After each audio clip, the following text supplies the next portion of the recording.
Hello বন্ধুরা, তোমরা সবাই কেমন আছো? আশা করছি যে যেখান থেকেই আমার ব্লগ ভিডিওটা দেখছো সকলে ভীষণ ভালো আছো।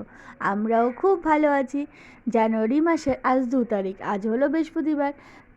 অনেকগুলো কাচাকাচি করে স্নান করেই নিলাম একদম। এখন ওই 1:45 মতো বাজতে চললো। এই যে ফুল উঠিয়ে নিচ্ছি, এখন পুজোটা দিয়ে নেব। ঠাকুরের বাসন কিন্তু মেজে আমি রেখে দিয়েছি, ঘরটাও মুছে নিয়েছি, ঠাকুরের ঘরটা। আর দেখো কতগুলো কাচাকাচি করেছি আজকে। আরও এই পাশে মেলা আছে, অনেকগুলো কাছাকাছি কিন্তু করেছি। আর এদিকে দেখো, তোমাদের তো বললামই ঠাকুরের বাসন আমি কিন্তু মেজে নিয়েছি। দেখো আমার আমের পল্লব, যে পিতলের যে আমের পল্লবটা ছিল সেটা তো ভেঙে গেছে। তো এখন এখন অরিজিনাল আমের পল্লব দিয়েই কাজ চালাচ্ছি। এই দেখো বন্ধুরা, পুজোয় বসে গেলাম, পুজোটা আমি করেই নিলাম। আর এই সময়টা কিন্তু মাম্মাম সোনা ঘুমোচ্ছিল, সেই কারণেই আমি আস্তে ধীরে পুজোটা করে নিতে পারলাম। মাম্মাম সোনা থাকলে এদিকে তাকাতে হয়, ওদিকে তাকাতে হয়, কোথায় গেল সেটা আবার দেখতে হয়। এক মনে যে পুজোটা দিব সেটাও কিন্তু হয় না। বন্ধুরা, এটা এটা কি করব, কাঠিগুলো বের করবো এটার থেকে, তারপরে আরও দুটো থাকবে।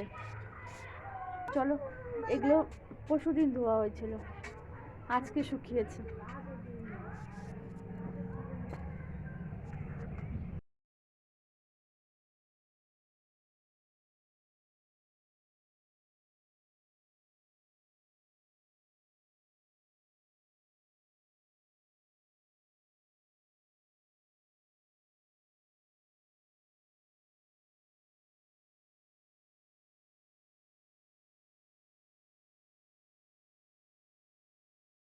সমস্ত জামাকাপড় উঠিয়ে তো চেয়ারে ঢিপ করে রেখেছিলাম, তো ঢিপ করে রাখলেই তো আর চলবে না, সমস্ত জামাকাপড়গুলো আবার ভাঁজও করতে হবে। সেই কারণে ওই যে ছেলে মেয়েকে দুজনকে পেন্সিল দিয়ে, রং পেন্সিল দিয়ে বসিয়ে দিলাম। তারপরে এই যে আমি দেখো জামাকাপড় নিয়ে বসে পড়েছি ভাঁজ করতে। তিনজনেই আমরা ব্যস্ত এক একজনের কাজে। তো প্রথমে তো বসে বসে ভাঁজ করতে বসে গেলাম, কারণ পাটা না ভীষণ ব্যথা করছে। এই বাইরের কাজগুলো করে আসলাম তো এত সময়, সে কারণে।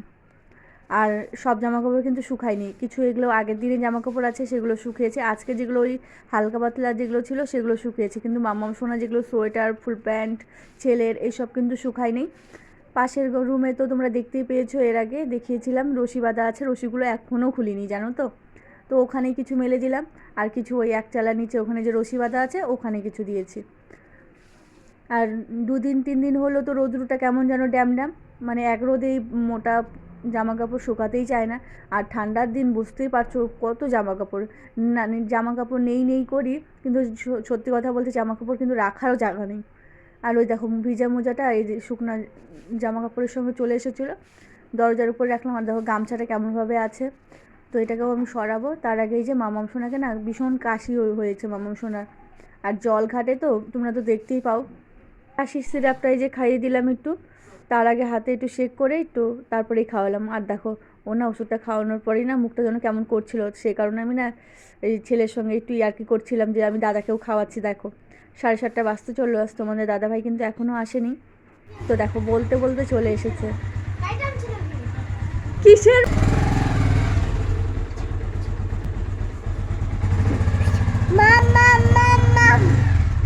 দেখো বুঝে গেছে তুমি মা মানছো ছেলের পছন্দ। মাম্মাম সোনাকে দেখতে পাচ্ছ, কালো প্লাস্টিকটা দেখেই বুঝে গেছে যে বাবা এখানে মাছ এনেছে। মাম্মাম করে তো ভীষণ খুশি।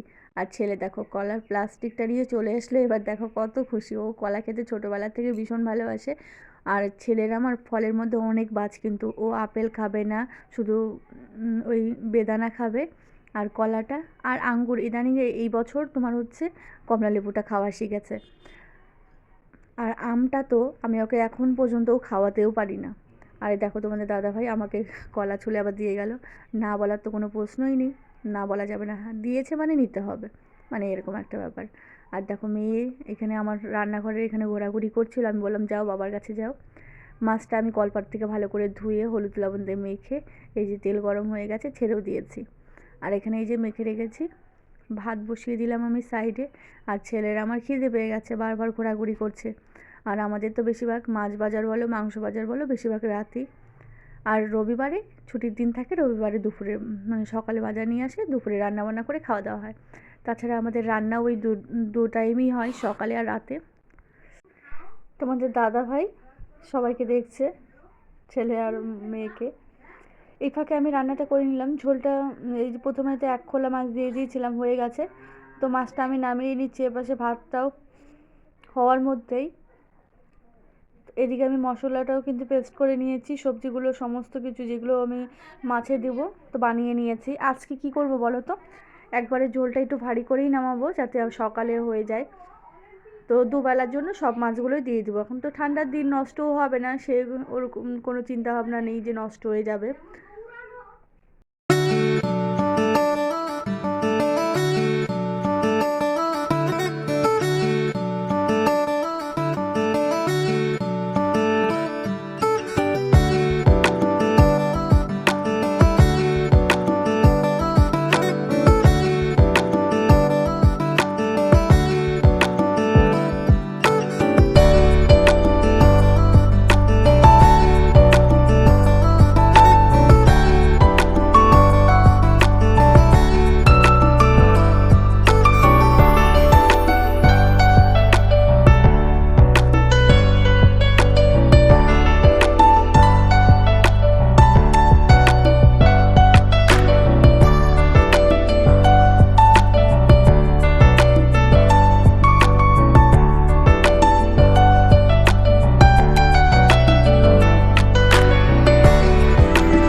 বাঁধাকপি থেকে আমার ফুলকপিটা ভীষণ ভালো লাগে। আর ফুলকপি দিয়ে আজকে মাছের ঝোলটা বানাচ্ছি, কারণ তোমাদের দাদাভাইয়ের থেকে ফুলকপিটা আমি খেতে ভীষণ ভালোবাসি। তো সেই কারণেই, আর তোমাদের দাদাভাই ভালোবাসে তবে অত না। তো আজকে তার জন্য ফুলকপি দিয়ে বানালাম। এখানে আমি ওই যে মাছের তেলটা এনেছে যেটা, সেটাও বানাবো। বেগুন কেটে নিয়েছি একটা কুচু করে, আর পেঁয়াজ লঙ্কা চিড়ে নিয়েছি। এই যে ঝোলটা ফুটে গেছে, মাছটা আমি দিয়ে দিলাম। আর ছেলের আমার খিদে পেয়ে গেছে, বারবার রান্নাঘর আর বড় ঘর এরকমটাই করছিল।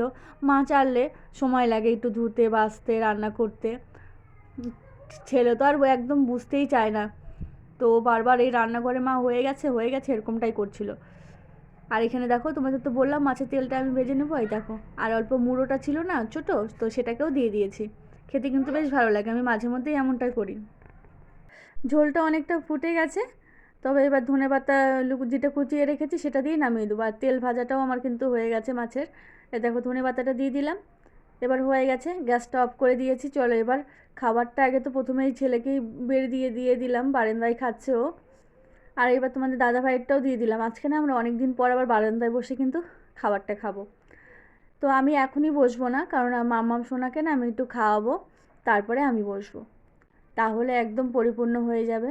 তোমাদের দাদাভাই বলছিল তুমি খেয়ে নাও, তারপরে মাম্মামকে খাইও। আমি বললাম না, আগে বাচ্চাদের খাইয়ে তারপরে আমি নিজে খেতে বসবো। এখন কটা বাজে জানো তো? এখন ওই 10:30 বাজেনি, এখনও 10:45 আসতে চললো। ছেলে বাবা দুজনে বসে খাচ্ছে। মাছ বাজার আনলে না একটু দেরি হয়ে যায়। আর এই যে গরম জলও শেষ হয়ে গেছে, মেয়েকে যেহেতু খাওয়াবো, তো ফ্লাক্সেও ভাবলাম একটু গরম জল বেশি করে রাখি, তাহলে সকালে হয়ে যাবে। আর সকালে তো দুটো গ্যাসই বন্ধ থাকে, মাঝে মধ্যে তো একটাকে আবার নামিয়ে তারপরে আবার গরম জলটা করতে হয়। তো সে কারণে ভাবলাম করে রাখলে তাহলে সকালে কাজটা একটু একটু আগেই যাবে। আর মেয়ের খাবারটাও বানিয়ে নিলাম। এবার চলো মেয়েকে খাইয়ে নেবো, আর তোমাদের দাদাভাইকে তো খাবার দিয়ে দিয়েছি। গরম জলের ফ্লাক্সটা সামনে একটু এগিয়ে দিই। আমিও তো গরম জল আমি খাই না, তোমাদের দাদাভাইই খায়, কারণ ও আবার একটু ঠান্ডাটা বেশি লাগে তো সবসময়, সে কারণে। আর এই যে তোমাদের দাদাভাইয়ের তরকারিটা আমি বাটিতে বেড়ে তারপরে আমি মাম্মাম সোনাকে খাওয়াতে বসবো।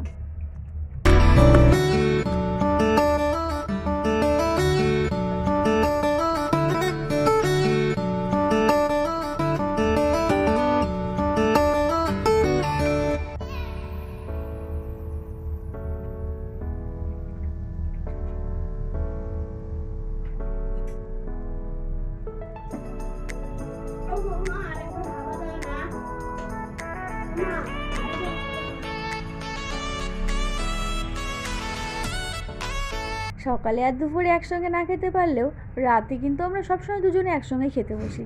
আর যেহেতু রান্না একটু দেরি হয়ে গেছে, তার জন্য আর ছেলে আছে, তা না হলে কিন্তু ছেলে এই সময় ঘুমিয়ে পড়ে।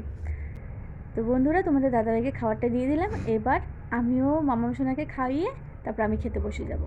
তো তো আজকের ভিডিওটা আর বেশি বড় করব না, এখানেই শেষ করব। বাই, সবাই ভালো থেকো, সুস্থ থেকো এবং সবাইকে ভালো রেখো। নতুন আবার ভিডিওর সঙ্গে দেখা হচ্ছে। Good night.